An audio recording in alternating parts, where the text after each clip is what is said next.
Welcome to the pre-session for the Flipped Classroom. I'm Dan Blickensderfer, Manager of Documentation and Training here at the University of New Hampshire. And I'm Dan Carchidi. I'm Associate Director of IT Academic Technology here at UNH. We have 4 goals for this pre-session. The first is that you'll be able to describe ways in which technology is changing the way we lecture here at UNH. The second goal we have for this session is to help you differentiate between the terms flipped learning and flipped classroom. The flipped learning is a broader term dealing with changing individual and group learning, encouraging active learning, and reimagining the role that the educator plays in advancing student learning.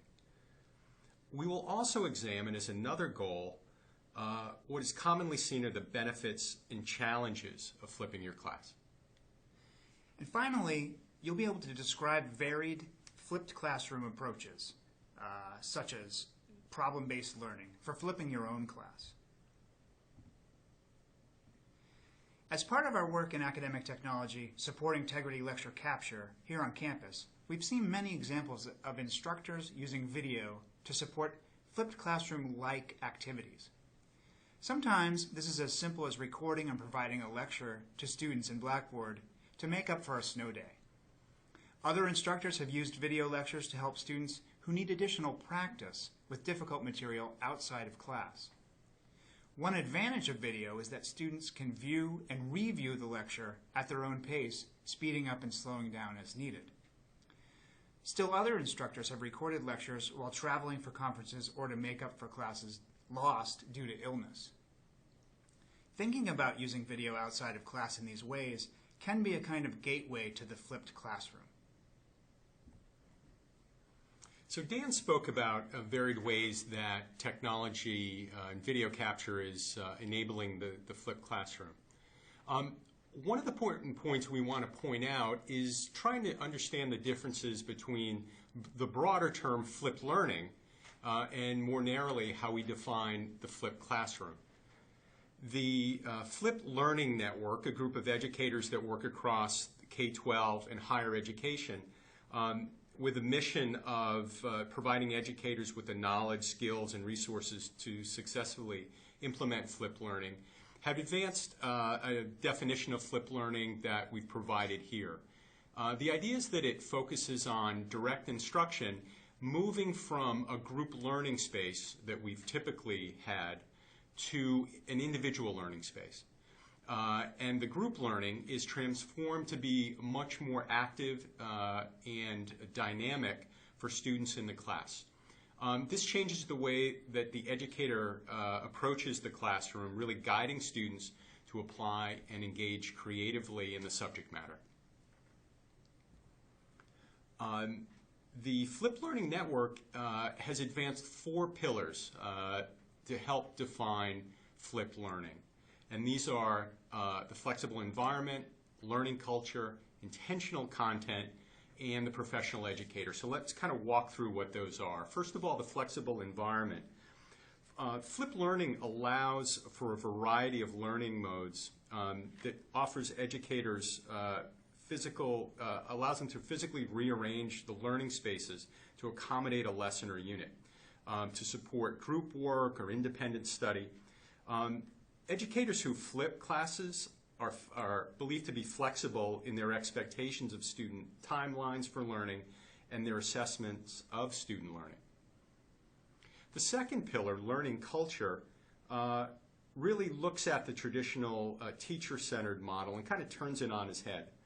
The flipped learning model deliberately shifts instruction to a learner-centered approach where in-class time is dedicated to exploring topics in greater depth and creating richer learning experiences. As a result, students are actively involved in knowledge construction as they participate and evaluate their learning in a manner that is personally meaningful to them. The fourth pillar, intentional content, really looks at educators kind of continually reevaluating the kind of content that they use with their students. Educators determine what they need to teach and what material students should explore on their own, and then really try to maximize the classroom time and in order to adopt methods that are really student-centered and active, and dependent on the subject matter or the experience level of students. Finally, the fourth pillar focuses on the professional educator. And the Flipped Learning Network folks there really kind of contend that professional education and the professional educator is often even more important and demanding in the Flip model than it is in the traditional classroom. The belief is that the detailed feedback and interventions that professors or instructors provide is a lot of work, and that while professional educators take on, in some sense, a less visible role than they would in, say, a lecture format, that they remain essentially the key ingredient in having a very successful and personalized experience for students.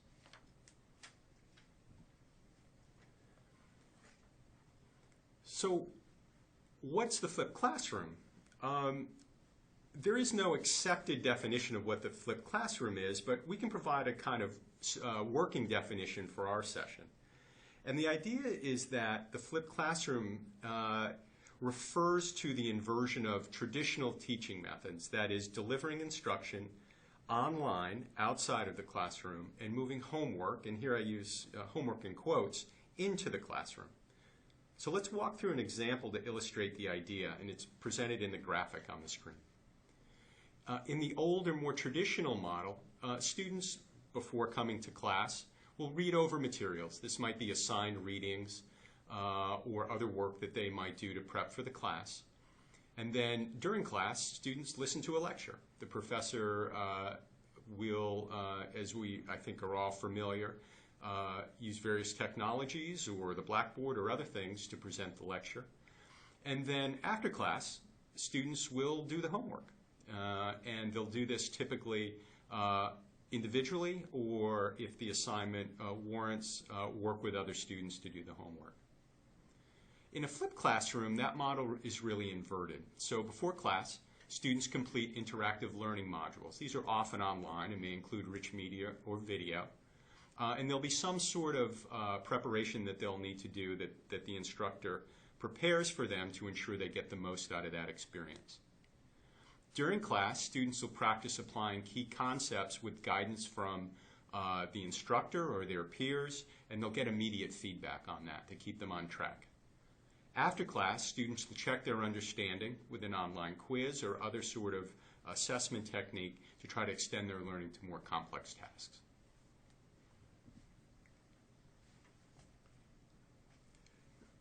So there are clearly some benefits and challenges to using the flipped classroom approach. So let me begin maybe with some of the challenges first. Let's look at upfront preparation. Preparing for a flipped class often involves creation of rich media or interactive online exercises, or locating resources that have already been created that fit your educational goals. This can take more time than preparing a lecture, for example. Second, your students may be quite comfortable with the familiarity of note-taking and listening to a lecture. Active learning during class does put more responsibility on them, and they may not like that. So student acceptance is clearly something you'll need to consider as a challenge.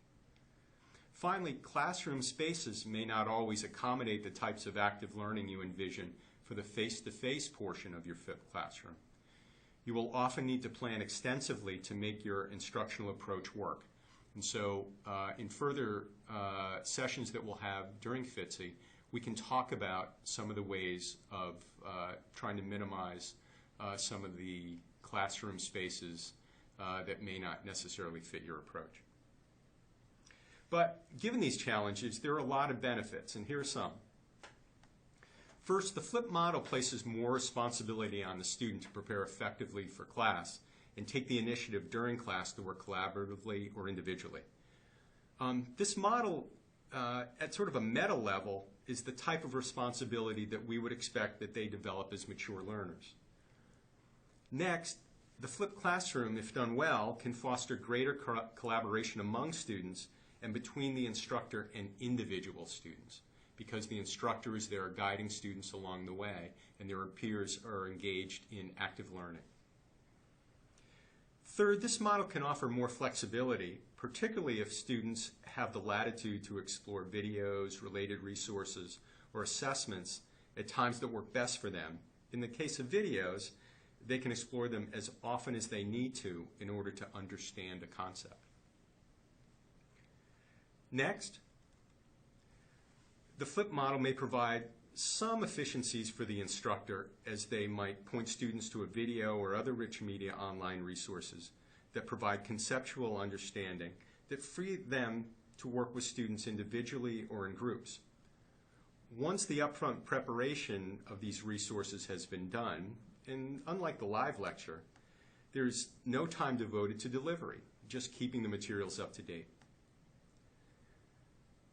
Building on the previous point, instructors may find that they can spend more time with individual students and address their particular needs if he or she has access to up-to-date assessment data about how their students are doing in class or on a pre-class activity. Finally, we think the flipped classroom model places the instructor in a key role within the classroom, providing guidance while students are doing the most intellectually challenging work of the course.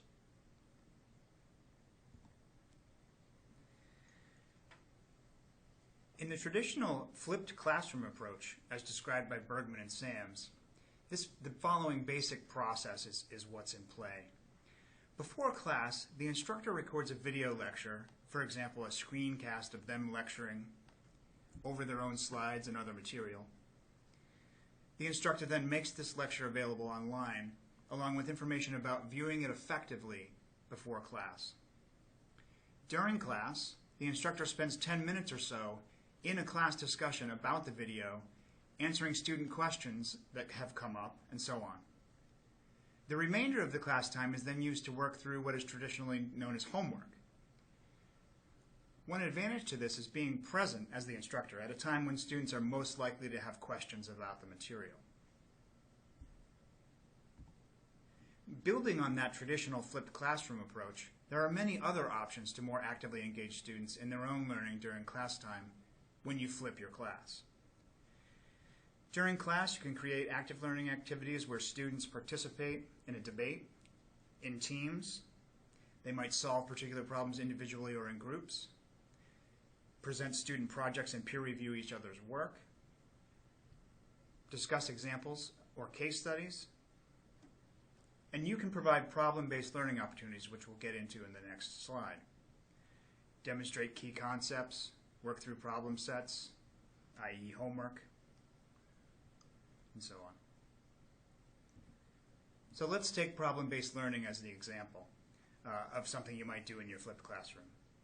We'll be talking more about these approaches in Tuesday's FITCI session about what to do during class time, but here are some more details about the problem-based learning approach.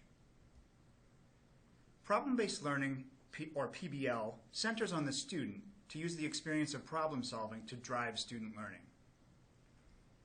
Given the learning goals of being able to both describe and apply a particular concept, you might use problem-based learning to help this. Instructors do the following: identify the learning goals, what should students know or be able to apply as a result. Instructors then craft a problem that will form the basis of the group work. This problem is often based on a real-world case study. Instructors also provide guidelines for students to work effectively within the groups that make up the problem-based learning, and to assess each other's work. Students often take on different roles with PBL, such as a leadership role within the group or role-playing a business stakeholder, depending on the case study and the discipline. Students analyze the problem, synthesize their results, and then communicate out. It's also important the instructor needs to determine how to assess the assignment. Peer review work and self-assessment can be part of the grade as well.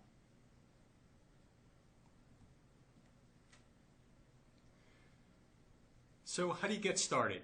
Here at UNH, we use three approaches to capturing video, and I think this is often a place where faculty get started. Personal capture, as we've defined here, records screencasts and instructional videos from your own computer.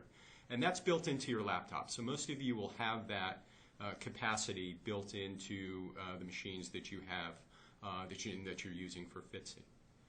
We also have a walk-in studio, and this is a specially designed space to record lectures. We've got high-end equipment there and really excellent sound recording. And you can make an appointment. It's over in the MUB as part of the DL Studio. Finally, there's traditional classroom capture, and you can record video in one of our SuperTech classrooms. We don't think this is the most preferred for the flipped classroom because there's a good deal of setup and it involves probably a good deal of editing for the particular segments that you'd want to create. So we recommend the first two approaches. So let's wrap up.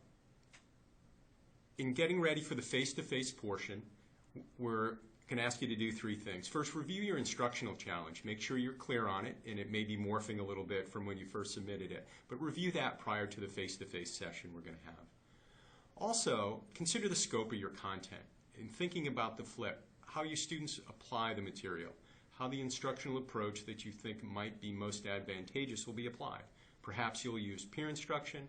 Perhaps you're looking to include more discussion in your class, or maybe problem solving or working through problem sets, more traditional homework with the students. So we ask that you think about that. Finally, you'll see in the Blackboard course, adjacent to this video, that we're going to ask you to complete the assignment, which is a brief quiz in preparation for the face-to-face session tomorrow. And you can find that under Daily Sessions, Monday, Flipped Classroom track, Introducing the Flipped Classroom. It's a brief 5-question quiz based on the video. Thank you for watching this video, and we look forward to seeing you face-to-face in the class. I'm Dan Flip Cheedy. And I'm Dan Flippensturfer. Thank you.